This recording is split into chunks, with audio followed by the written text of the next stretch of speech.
Jonathan Pollard, employment lawyer, Fort Lauderdale, Florida. I'm going to talk today about workplace retaliation. Over the past decade or so, I have been involved in hundreds, if not thousands, of employment disputes. And a recurring theme that I have seen dozens, if not hundreds of times, is that of retaliation. An employee reports certain concerns to a supervisor, to a manager, to HR, and these concerns could pertain to discrimination, race discrimination, a gender pay gap, sexual harassment, whatever the case may be. And in response to these concerns being reported, the company in short order begins to engage in retaliation. Now, the most obvious and textbook example of retaliation is when an employee reports some type of unlawful discrimination, and in response, their employment is terminated. That's the most clear-cut instance of retaliation. But retaliation exists in capacities that don't go as far as termination. Retaliation is essentially any type of adverse action taken against the employee that has the effect of making a reasonable person less inclined to come forward with complaints about unlawful discrimination. So it doesn't have to be termination outright. It could be reducing somebody's hours. It could be docking somebody's pay. It could be reassigning somebody to a less favorable role or to less favorable working conditions. Any number of things like this that are negative or adverse employment actions can be considered retaliation. So in this context of discrimination and retaliation, a lot of employees tend to take what I would call the soft shoe approach. They're having, problems at work, they're having concerns about discrimination or some type of unlawful treatment. And so in their mind, they believe the best way to address this is by taking a very delicate approach and casually bringing this up in conversation with a manager or a supervisor. I cannot begin to count the number of times where I have heard an employee say that they were hesitant to put something in writing. They were hesitant to submit a formal concern in writing to HR. They were hesitant to do anything that could be perceived as a formal complaint or a grievance. And in their mind, they think that by bringing it up casually, by doing it in conversation, orally, by keeping it delicate, keeping it friendly, that they are less likely to ruffle feathers and make waves. And unfortunately, in practice and in reality, it often does not work that way. If you have serious concerns about being discriminated against on the basis of race or age or sex or disability, the best way to raise those concerns is to take a diplomatic but formal approach. And here's why. If you bring up your concerns purely in conversation, in a more casual manner, one of two things is most likely to happen. Either one, that concern is going to get swept under the rug. It's going to get brushed aside. It's not going to be taken seriously.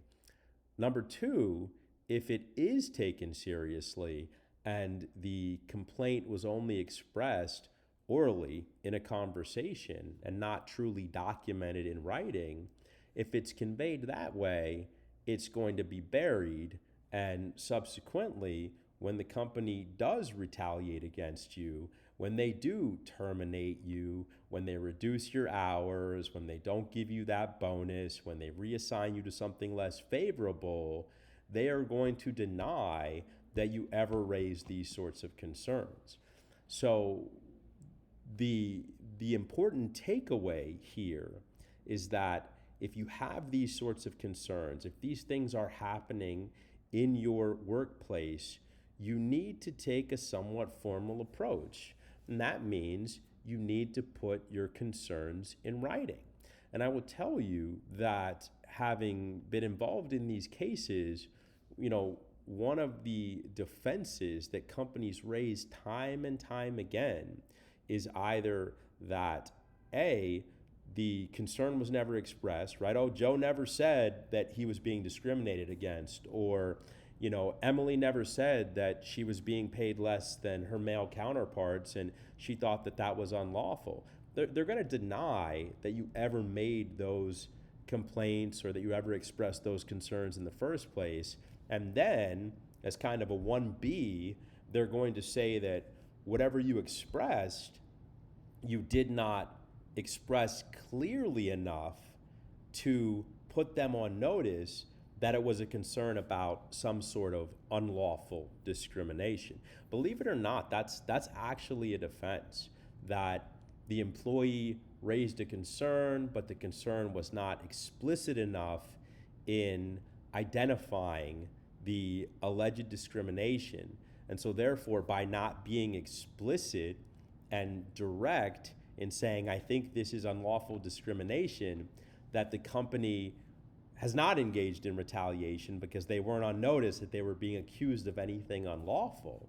Even though that might sound mind-blowing, companies raise that sort of defense in retaliation cases every single day. So the upshot of this is that you have to put your concerns in writing, okay?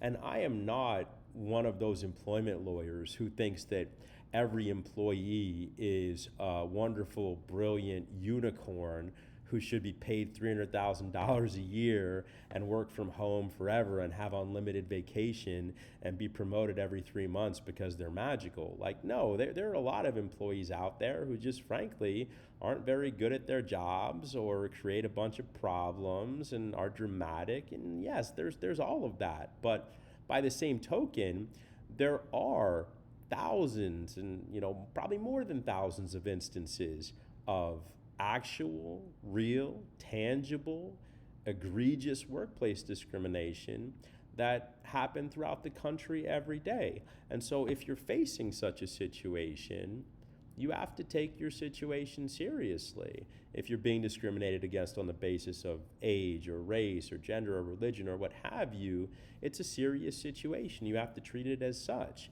And that means you have to put your concerns in writing. And your concerns should be direct, they should be explicit, and you should not be afraid to say that you believe the way you are being treated or the way that you are being compensated is not lawful. You can use those exact words. You can say, I'm a woman, I'm being paid less than, my male counterparts who do the same job. I have a higher performance rating, and I think this is unlawful pay discrimination. There is nothing wrong with saying that. You can take a formal approach, you can take a firm approach while still being diplomatic about it. And then you've got it in writing, you've got it documented. But that's only the first half of the equation here, because I hate to say it, but even when you put something in writing, even when you document something, you cannot put it past big companies to destroy evidence. You cannot put it past big companies to delete emails. You cannot put it past big companies to bury the smoking gun and pretend like it doesn't exist. So if you really want to protect yourself from workplace retaliation and you're in this type of situation, you not only have to document your concerns and to submit your concerns in writing to supervisors, to managers, to HR, etc., you also have to make sure that you have a copy of whatever written communication or correspondence you provided. And your copy cannot be a copy that resides purely in your corporate email account. And again, I've seen this movie dozens, if not hundreds of times. If you put a complaint or a concern in writing and you send it to HR and the company retaliates against you and terminates you, they're going to cut off access to your email account, and they're probably going to delete that document. They're probably going to delete the complaint that you sent to HR. They're going to pretend like it doesn't exist. So you can help yourself by ensuring that you have a copy of that correspondence. How do you do that? Well, you can BCC it to yourself, and if not BCC it to yourself, you can use your phone, you can take a screenshot of it. BCCing is preferable because then if you BCC yourself to a personal email account, that will actually contain timestamps and it will contain what's called metadata that will help you substantiate and validate the fact that the email is real, the email was sent when you said it was sent, it's going to be date stamped, it's going to be time stamped, it's going to have data within the email that you BCC'd yourself showing that no, this is a real document, this is a copy of the correspondence that you actually sent to corporate. So it might seem like a very simple point, but it's actually a very important point, and it's a very powerful tool that you can use to protect yourself against workplace retaliation. Put everything in writing, document it, and make sure that you keep a copy for yourself that does not reside in your corporate email account, but preferably has been BCC'd to a personal email account. Sorry, I have a bit of a cold, but that's today's topic. Jonathan Pollard, employment lawyer, Fort Lauderdale, Florida. Thanks for watching. Have a good day.